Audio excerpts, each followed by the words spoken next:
Competition हारने के बाद निक चुपचाप जा रहे थे। तभी ईथन पाकर निक से पूछता है, अंकल निक आप कहाँ जा रहे हो? अंकल निक कहते हैं, क्या अब तुझे रिपोर्ट देनी पड़ेगी कि मैं कहाँ जा रहा हूँ? निक पार्कर कहता है, मुझे फर्क नहीं पड़ता आप कहाँ जा रहे हो, लेकिन आपको ये तो पता होना चाहिए कि जो हार जाता है उसे अपनी हार माननी चाहिए। निक कहता है, मैं इस कंपटीशन के लिए तैयार नहीं था इसलिए हार गया। क्या तूने कभी मिस्टर नेल्सन का नाम सुना है? तभी पार्कर का असिस्टेंट कहता है, मिस्टर नेल्सन एक मास्टर शेफ है जो कई सालों से लगातार कंपटीशन जीतते आ रहे हैं। निक टेबल पर कार्ड फेंकते हुए कहता है, मिलते हैं अगले कंपटीशन में। ये कहकर वहाँ से चला जाता है। पार्कर पूछता है, फियोना कहाँ है? असिस्टेंट कहता है, रात के 9 बज चुके हैं इसलिए वो जा चुकी है। अगले सीन में दिखाया जाता है कि फियोना अपने पापा से बात कर रही है। पापा कहते हैं, बहुत जरूरी काम है, तुम्हें जल्द से जल्द शहर से गाँव आना होगा। फियोना पूछती है, क्या हुआ? क्या आपने फिर से पैसा उधार लिया है? इतना कहकर फियोना फोन काट देती है। दूसरी तरफ अंकल निक मिस्टर नेल्सन से मदद मांग रहे होते हैं। मिस्टर नेल्सन कहते हैं, मैं कई साल पहले मिस्टर गुड के साथ एक कुकिंग कंपटीशन में भिड़ा था। उस कंपटीशन के बाद मिस्टर गुड ने किचन हमेशा के लिए छोड़ दिया था, लेकिन अब उसकी फीनिक्स फीस्ट फिर से सामने आ गई है और वे कहता है, मैं इस कंपटीशन में जरूर आऊंगा, लेकिन तुम्हें मेरी मदद करनी होगी। फियोना रोड पर चल रही होती है, लेकिन कोई उसका पीछा कर रहा होता है। वो पीछे मुड़कर देखती है तो वहाँ कोई नहीं होता। वो इसे अनदेखा करके आगे बढ़ जाती है, लेकिन अचानक पीछे से कोई उसे छूता है। फियोना डर के मारे उसे मारने लगती है तो पता चलता है कि वो उनके पापा हैं। फियोना के पापा गांव से शादी का रिश्ता लेकर आए थे, लेकिन फियोना अपना फ्यूचर बनाना चाहती है, इसलिए वो पापा को डांटकर वहाँ से चली जाती है। तभी वहाँ एक आदमी आता है और कहता है, मैं तुम्हें $1 मिलियन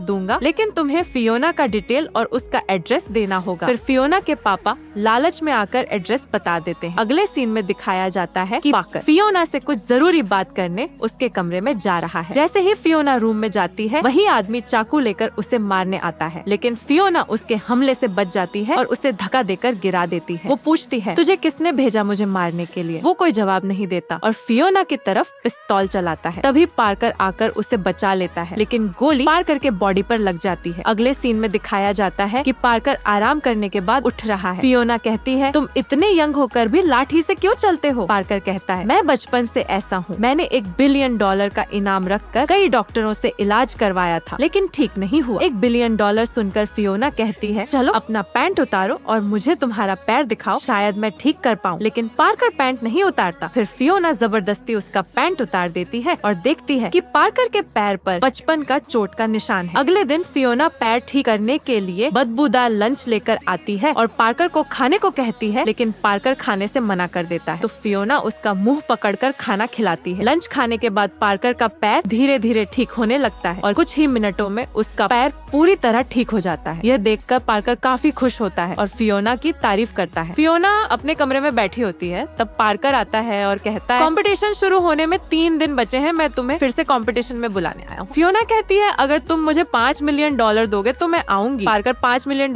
देने को तैयार हो जाता है। अब पता चलता है कि निक ने फियोना को मारने के लिए अपने बॉडीगार्ड को भेजा था ताकि फियोना कंपटीशन में न आ सके, लेकिन बॉडीगार्ड ने उल्टा पार्कर पर गोली चला दी, जिससे निक गुस्से में अपने बॉडीगार्ड को मार रहा होता है। अगले सीन में एक आदमी आता है जिसके शरीर पर कई कंपटीशन जीतने के मेडल लगे होते हैं। असिस्टेंट कहता है, ये है मिस्टर नेल्सन जो 7 साल से लगातार कंपटीशन जीत रहे हैं। कंपटीशन शुरू होता है। फियोना अपने रेस्टोरेंट के शेफ के साथ आती है और मिस्टर नेल्सन भी अपने शेफ के साथ आता है। कमेंट्री गर्ल 50 कॉन्टेस्टेंट्स को मोटिवेट करते हुए कहती है, दूसरे राउंड में जाने के लिए चीनी का एग्जैक्ट वेट 2.5 आउंसेस होना जरूरी है। अगर ज्यादा या कम हुआ तो डिस्क्वालीफाई कर दिया जाएगा। फिर 3 मिनट का टाइमर स्टार्ट होता है। सभी कंटेस्टेंट्स जल्दी जल्दी शुगर को बाउल में रखते हैं। मिस्टर नेल्सन हवा में शुगर उछालकर कॉन्फिडेंट होकर जल्दी शुगर रख देता है। फियोना पहले बाउल से प्लेट में रखती है, फिर अपनी उंगली से सही से सेट करती है। फिर कमेंटरी गर्ल स्टाफ को चीनी का वजन चेक करने को कहती है। कुछ कंटेस्टेंट्स ने कम डाला था, कुछ ने ज्यादा। सिर्फ मिस्टर नेल्सन ने ही सही मापान डाला था, लेकिन अचानक स्टाफ चिल्लाते हुए कहता है कि फियोना ने भी बिल्कुल वही माप डाला है। राउंड 1 खत्म होता है और कमेंटरी गर्ल डिस्क्वालीफाई हुए कंटेस्टेंट्स को जाने को कहती है। सिर्फ 20 कंटेस्टेंट्स बचे हैं। राउंड 2 शुरू होने से पहले कमेंट्री गर्ल बताती है कि स्लाइस का साइज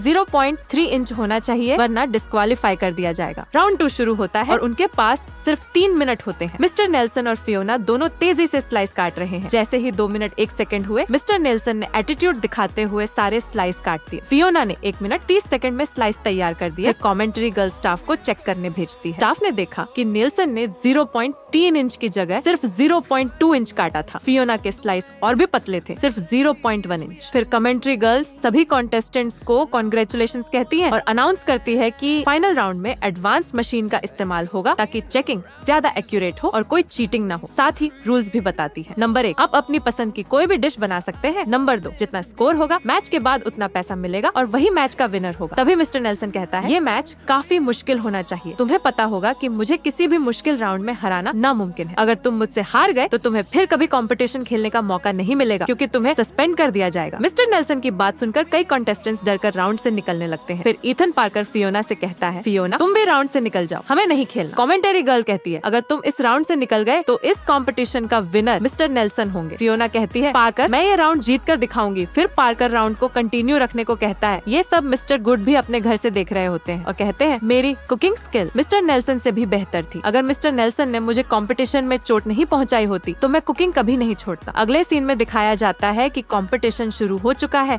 और उनके पास केवल 30 मिनट बचे हैं। मिस्टर नेल्सन और फियोना दोनों तेजी से स्लाइस काट रहे होते हैं। जैसे ही फियोना स्टोव ऑन करने जाती है, मिस्टर नेल्सन जानबूझकर अपनी हाथ से कढ़ाई नीचे गिरा देता है, जिससे फियोना के हाथ जल जाते हैं। फिर नर्स बुलाकर फियोना के हाथ पर बैंडेज लगाया जाता है। फियोना के पास अब सिर्फ 25 मिनट बचे हैं, लेकिन जलने की वजह से वो ठीक से चाकू नहीं चला पा रही। दूसरी तरफ मिस्टर नेल्सन अपनी डिश तेजी से बना चुका होता है और तैयार भी कर देता है। अब कंपटीशन में सिर्फ 10 मिनट बचे होते हैं, लेकिन फियोना का स्टोव काम नहीं कर रहा होता। कमेंट्री गर्ल तुरंत स्टाफ को स्टोव चेक करने के लिए भेजती है। स्टोव चेक करते करते 5 मिनट निकल जाते हैं, लेकिन अभी तक वह ठीक नहीं होता। ये देख पार्कर रीमैच की बात करता है। तभी मिस्टर नेल्सन गुस्से में कहता है, ये कोई गेम नहीं है जिसे तू रीमैच कर सको। फिर 2 मिनट बाद स्टोव ठीक हो जाता है। फियोना सोचती है, सिर्फ 3 मिनट बचे हैं, मैं कैसे जीत पाऊंगी। तभी उसे याद आता है कि मिस्टर गुड ने उसे हाथों से आग लगाने वाली एक खास स्किल सिखाई थी। फियोना तुरंत पैन में चावल, गोभी के पत्ते और अंडे डालकर अपने हाथों से पैन को जला देती है। ये देखकर सब लोग उसका सपोर्ट करने लगते हैं। कुछ ही मिनटों में फियोना अपनी डिश तैयार कर लेती है। इसी दौरान एक फ्लैशबैक दिखाया जाता है। निक ने एक हैकर की मदद से एडवांस मशीन को हैक करवा दिया था ताकि चाहे फियोना कितनी भी स्वादिष्ट डिश बनाए, उसका स्कोर